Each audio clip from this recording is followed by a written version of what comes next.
Well, good morning. Morning Musings by Melinda. I arrived in Dallas yesterday and I'm looking forward to having a day where I have lots of wonderful people from Dallas come to see me. I'm going to start in about a half hour. It's 8:30 here in Dallas, so it's probably 6:30 back in Phoenix. So today I wanted to talk to you about how as human beings we are constantly making excuses for ourselves.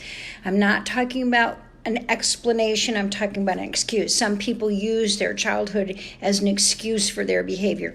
It's not an excuse, it's just an explanation. Yes, we have things that come through the DNA. Yes, we have things that come through how we are nurtured.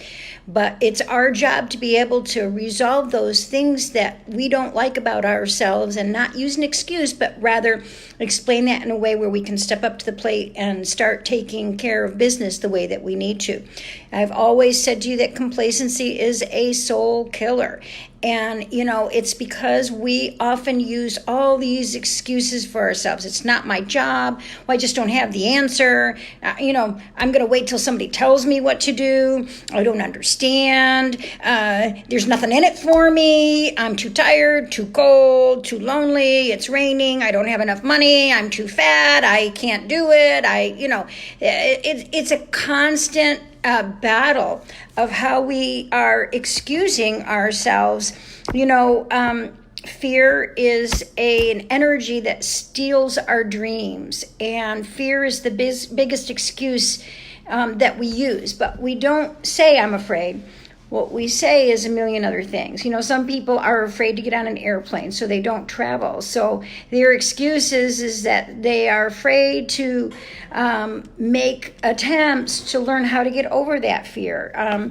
The biggest thing that we make as an excuse, and the biggest reason that we don't move into a successful place, is because we fall victim to other people's opinions. Did you know that?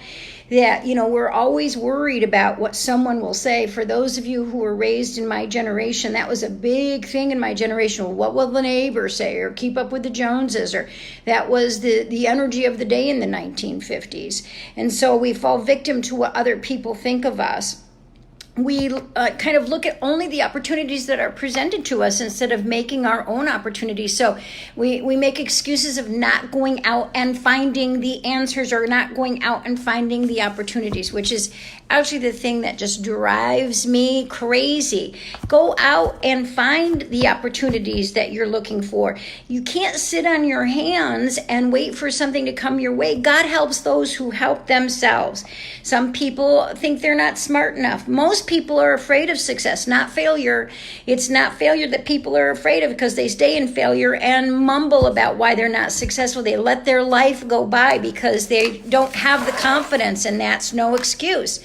So, what you have to understand is that the energy of complacency can be combated with emotional maturity and emotional courage, and to start doing the things that you've been telling yourself that you're going to do and putting off, whether that be exercising or eating right or finding a new job or finding a different companion, because too many times people stay in a relationship that really sucks because they're afraid that they won't have somebody else. And so what if they don't?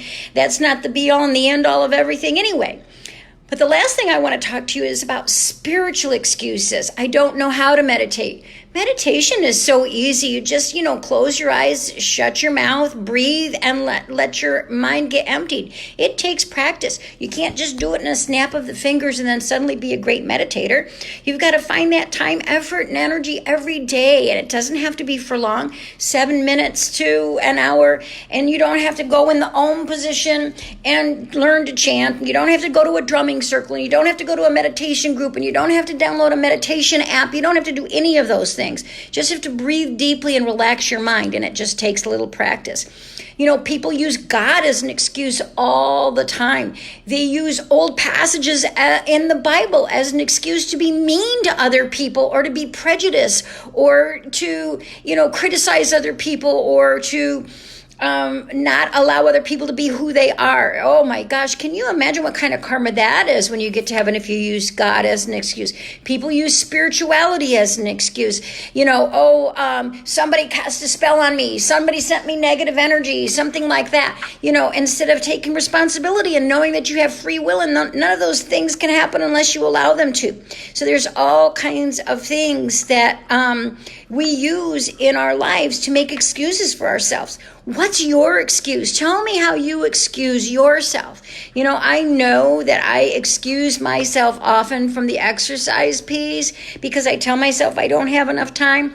But truth be told, if I got up a half an hour early, I could walk, and I could walk when I got home with the dogs. That's what I'm working on now, is that kind of excuse. But what's yours? Remember, take responsibility for yourself. Be honest. Tell yourself, what are you doing that, isn't making your life healthy and strong and productive and, streamlined in such a way that you feel good, body, mind, and spirit.